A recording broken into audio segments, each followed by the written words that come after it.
नमः शिवाय भगवान, नमः शिवाय।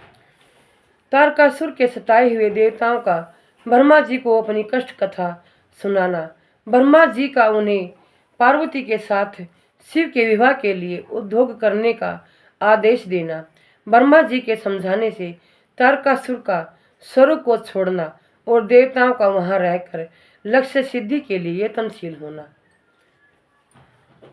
सूत जी कहते हैं कि तदंतर नारद जी के पूछने पर पार्वती के विवाह के विस्तृत प्रसंग को उपस्थित करते हुए ब्रह्मा जी ने तारकासुर की उत्पत्ति, उसके उग्र तप, मनोवांछित वर प्राप्ति तथा देवता और असुर सब को जीतकर स्वयं इंद्र पद पर प्रतिष्ठित हो जाने की कथा सुनाई।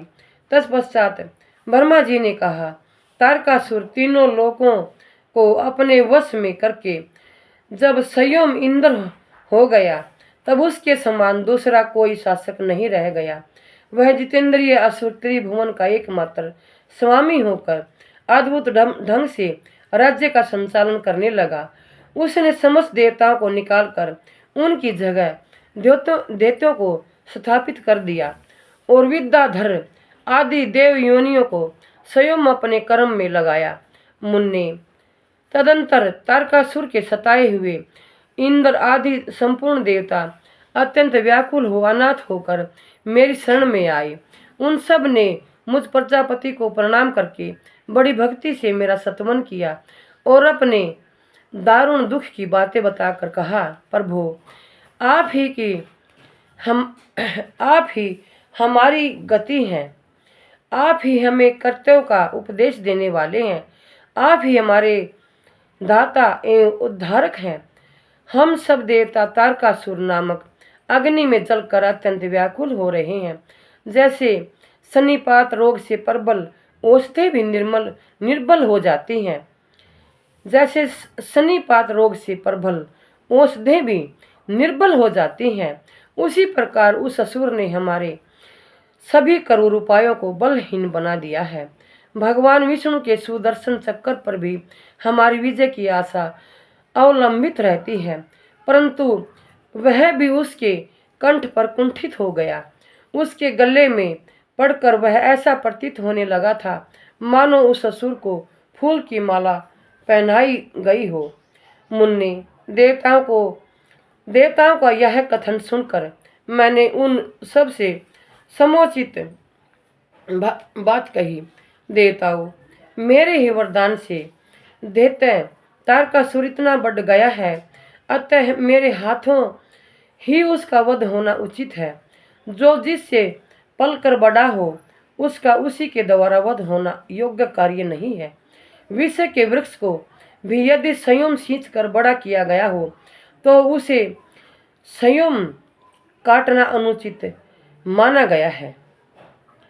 विष के वृक्ष को भी यदि स्वयं सींच कर बड़ा किया गया हो तो उसे स्वयं काटना अनुचित माना गया है।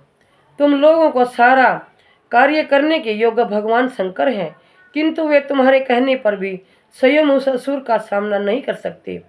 तारक दैत्य स्वयं अपने पाप से नष्ट होगा।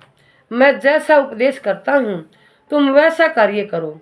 मेरे वर के प्रभाव से न मैं तारकासुर का वध कर सकता हूँ, न भगवान विष्णु कर सकते हैं और न भगवान शंकर ही उसका वध कर सकते हैं। दूसरा कोई वीर पुरुष अथवा सारे देवता मिलकर भी उसे नहीं मार सकते। यह मैं सत्य कहता हूँ। देवताओं, यदि शिवजी के वीर्य से कोई पुत्र उत्पन्न हो तो वही तारक दैत्य का वध कर सकता है, दूसरा नहीं। सुरश्रेष्ठ गण, इसके लिए जो उपाय मैं बताता हूँ उसे करो।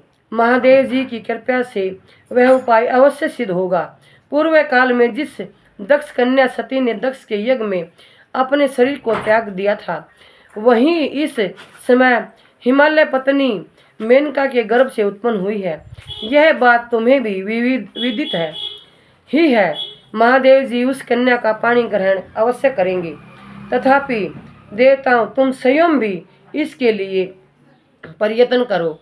तुम अपने यत्न से ऐसा उद्योग करो जिससे मेनका कुमारी पार्वती में भगवान शंकर अपने वीर्य का आधान कर सके। भगवान शंकर उद्रव रेता है, उनका वीर्य ऊपर की ओर उठा हुआ है। उनके वीर्य को प्रस्खलित करने में केवल पार्वती ही समर्थ है, दूसरी कोई अबला अपनी शक्ति से ऐसा नहीं कर सकती। गिरिराज की पुत्री वे पार्वती इस समय युवा अवस्था में प्रवेश कर चुकी हैं और हिमालय पर तपस्या में लगे हुए हिमालय देव जी की प्रतिदिन सेवा करती हैं। अपने पिता हिमवान के कहने से काली शिवा अपनी 2 सखियों के साथ ध्यान परायण परमेश्वर शिव की सागर सेवा करती हैं।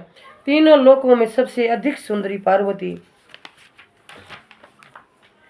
शिव के सामने रहकर प्रतिदिन उनकी पूजा करती है, तथापि वे ध्यान मगन महेश्वर मन से भी ध्यानहीन स्थिति में नहीं आते, अर्थात ध्यान भंग करके पार्वती की ओर देखने का विचार भी मन में नहीं लाते। देवताओं, चंद्रशेखर शिव जिस प्रकार काली को अपनी भारिया बनाने की इच्छा करे, वैसी चेष्टा तुम लोग शीघ्र ही प्रयत्न पूर्वक करो। मैं उस दैत्य के स्थान पर जाकर तारकासुर को बुरे हट से हटाने की चेष्टा करूंगा। अतः अब तुम लोग अपने स्थान को जाओ। नारद देवताओं से ऐसा कहकर मैं शीघ्र ही तारकासुर से मिला और बड़े प्रेम से बुलाकर मैंने उससे इस प्रकार कहा, तारक, यह सौरभ हमारे तेज का सार तत्व है, परंतु तुम यहाँ के राज्य का पालन कर रहे हो, जिसके लिए तुमने उत्तम तपस्या की थी, उससे अधिक चाहने लगे हो। मैंने तुम्हें इससे छोटा ही वर दिया था, सौरों का राज्य कदापि नहीं दिया था, इसलिए तुम सौरों को छोड़कर पृथ्वी पर राज्य करो।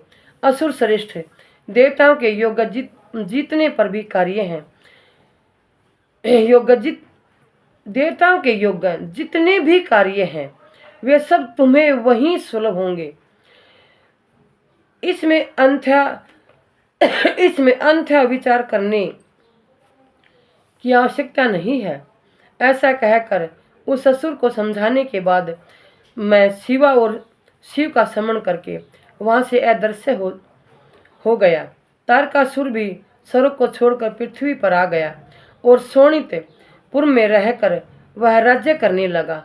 फिर सब देवता भी मेरी बात सुनकर मुझे प्रणाम करके इंद्र के साथ प्रसन्नतापूर्वक बड़ी सावधानी के साथ इंद्रलोक में गए। वहां जाकर परस्पर मिलकर आपस में सलाह करके वे सब देवता इंद्र से प्रेम पूर्वक बोले, भगवान शिव की सेवा में जैसे भी काम मूलक रुचि हो, वैसा ब्रह्मा जी का बताया हुआ सारा प्रयत्न आपको करना चाहिए। इस प्रकार देवराज इंद्र से संपूर्ण वृत्तांत निवेदन करके वे देवता प्रसन्नता पूर्वक सब और अपने अपने स्थान मकान पर चले गए, अपने स्थानों को चले गए। नमस्कार।